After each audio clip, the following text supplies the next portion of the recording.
जिस समय पालकी लुम्बिनी वन में से गुजर रही थी, सारा लुम्बिनी वन दिव्य चरित्र लता की तरह अथवा किसी प्रतापी राजा के सुजीत बाजार जैसा प्रतीत होता था। जड़ से वृक्षों की शाखाओं के चोर तक पेड़ फलों और फूलों से लदे थे।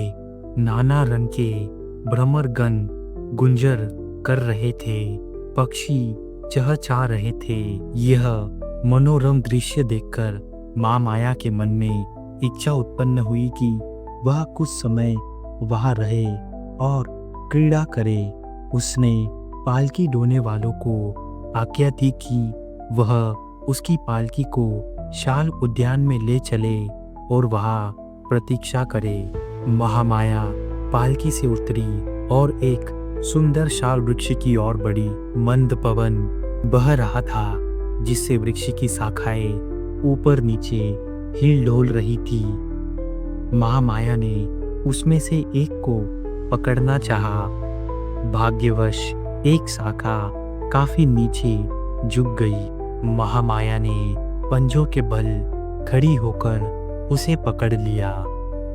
तुरंत शाखा ऊपर की ओर उठी और उसका हल्का सा झटका लगने से महामाया को प्रसव वेदना आरंभ हुई।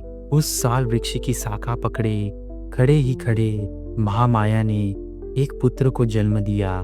563 ईसा पूर्व में वैशाख पूर्णिमा के दिन बालक ने जन्म ग्रहण किया। शुद्धोधन और माँ माया का विवाह हुए बहुत समय बीत गया था, लेकिन उन्हें कोई संतान न हुई थी। आखिर जब पुत्र लाभ हुआ तो न केवल शुद्धोधन और उसके परिवार द्वारा बल्कि सभी शाक्यों द्वारा पुत्र जन्मोत्सव बड़ी ही शान बान और बड़े ही टाट बाट के साथ अत्यंत प्रसन्नता पूर्वक मनाया गया।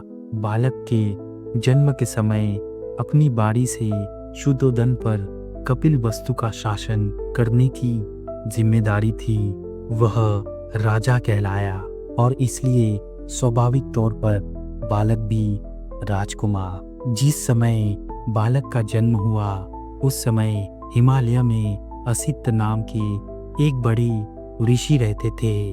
असित ने सुना कि आकाश स्थित देवता बुद्ध शब्द की घोषणा कर रहे हैं। उसने देखा कि वह अपने वस्त्रों को ऊपर उछाल उछाल प्रसन्नता के मारे इधर उधर घूम रहे हैं। वह सोचने लगा कि मैं वहाँ क्यों ना जाऊं जहाँ बुद्ध ने जन्म ग्रहण किया है। जब आशित ऋषि ने समस्त जम्बूद्वीप पर अपनी दिव्य दृष्टि डाली तो देखा कि शुद्धोधन के घर में एक दिव्य बालक ने जन्म ग्रहण किया है और देवताओं की भी इतनी अधिक प्रसन्नता का यही कारण है। इसलिए वह महान ऋषि असित अपने भांजे नालक के साथ राजा शुद्धोधन के घर आए और उसके महल के द्वार पर खड़े हुए।